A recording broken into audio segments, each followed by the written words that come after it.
All right.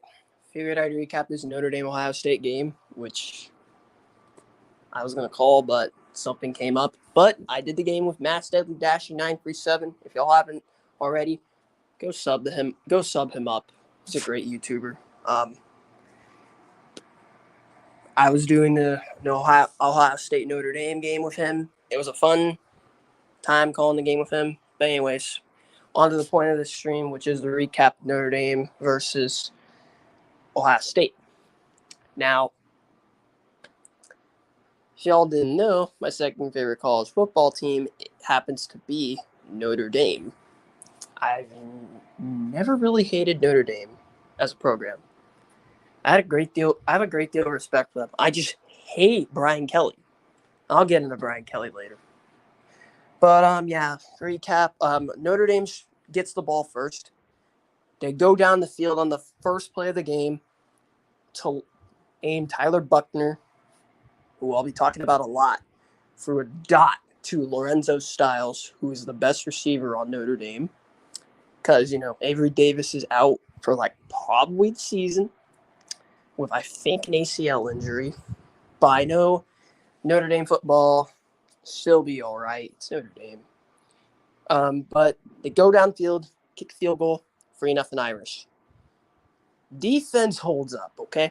That's what I was impressed about. I was impressed about this defense against that Ohio State offense, who Ohio State is probably going to have the number one offense in the country, led by two potential Heisman finalists in C.J. Stroud and Jackson Smith-Njigba. Notre Dame did a fantastic job of shutting them down.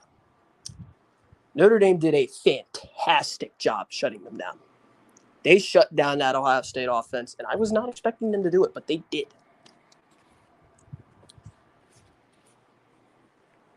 But moving on, Ohio State scores on a big play, which Ohio State's going to do that. It's Ohio State. You can't do anything about it. They're number 2 in the country for a reason.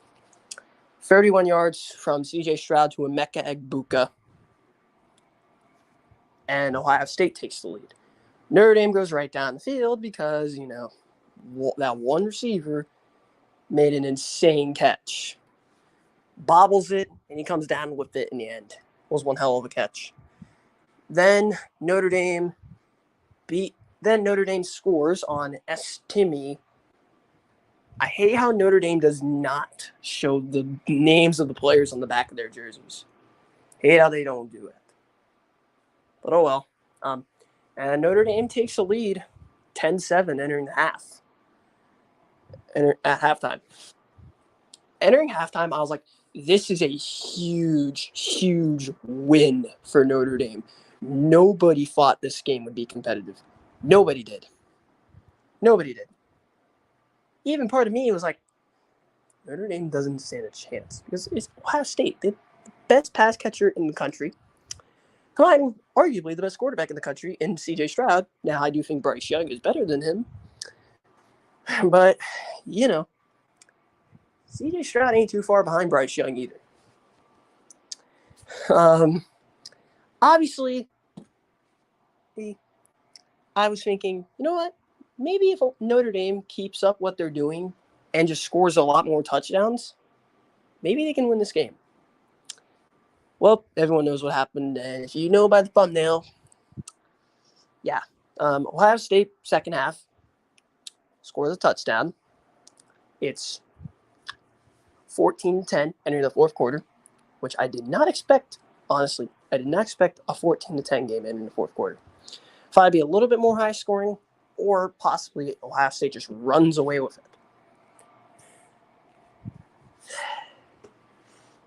And then Notre Dame holds them. Notre Dame put up a fight until the very end.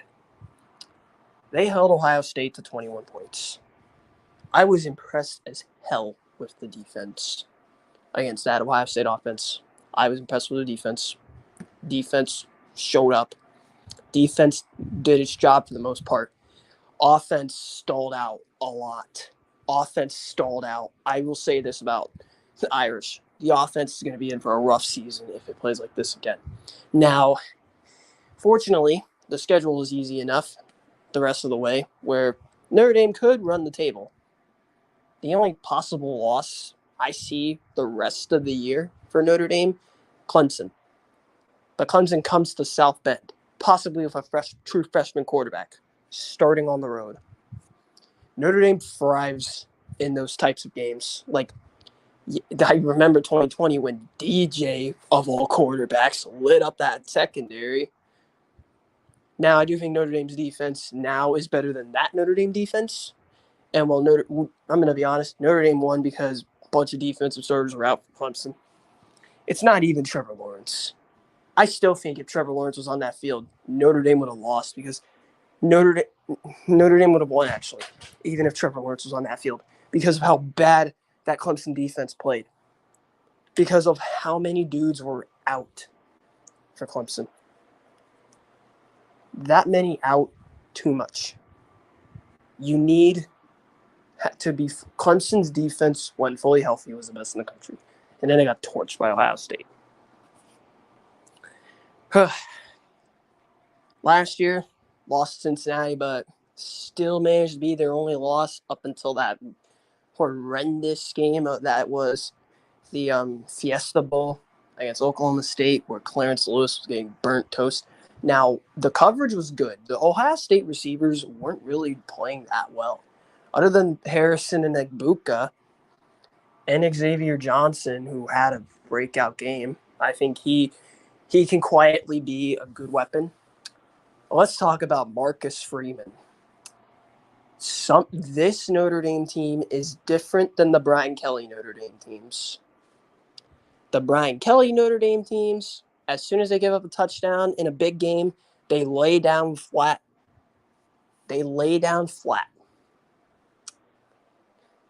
Instead of shrugging it off and going for the next drive. Okay? Notre Dame gave up a touchdown to Ohio State.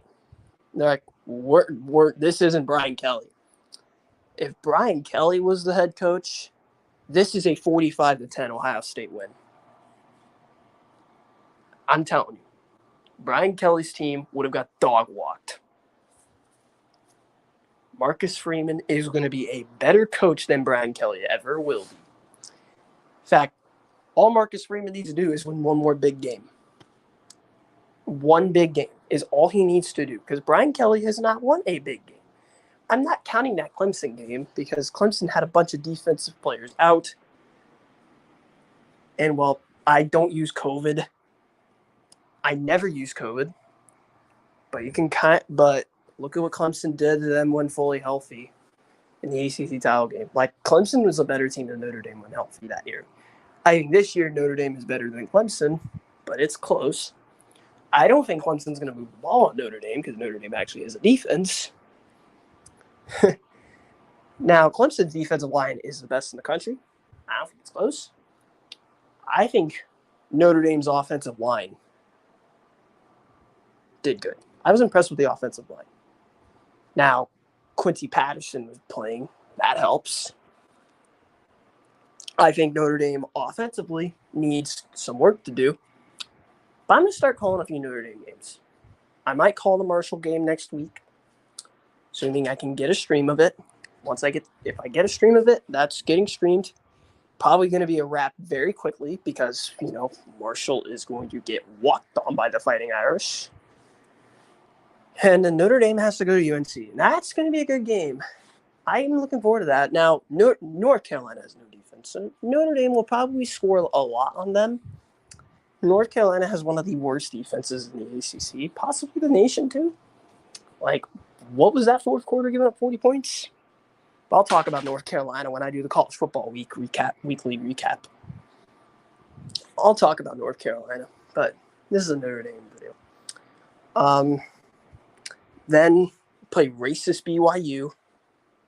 I want to beat them so bad. Fucking racist. Hope Notre Dame beats the fuck out of those bitches. I'm going to stream that game if Alabama A&M is not a night game. If Alabama-Texas A&M is a night game, I'm streaming Alabama-Texas A&M. If Alabama-Texas A&M is not a night game, then I'm going to do both Alabama-Texas A&M and Notre Dame and BYU. Open, just a 3:30 game, ends quickly, so that way I could do Notre Dame and BYU.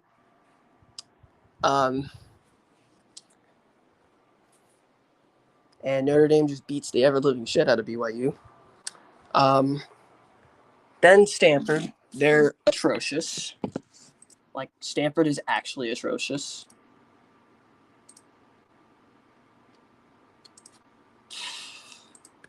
Then they play, the Clemson game. That might be the game Notre Dame loses.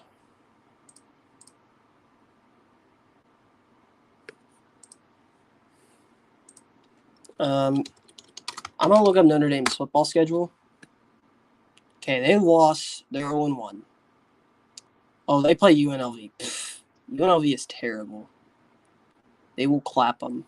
They should beat Syracuse. Beat Clemson. Well, I don't know about beating Clemson. That's going to be a close one. It's going to be a defensive game because neither offense is any good.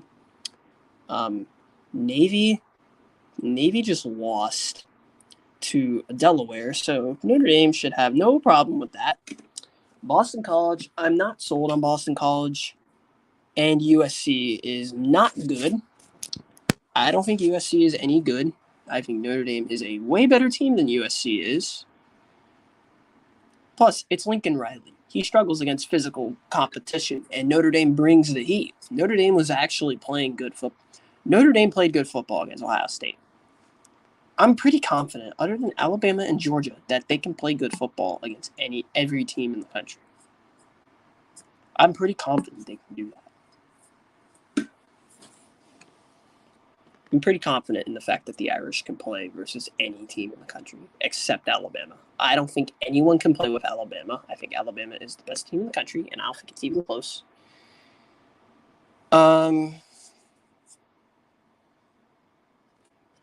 Anyways, y'all, I'll be seeing y'all for my college football weekly recap after that Clemson and Georgia Tech game. I will see y'all next time. Peace.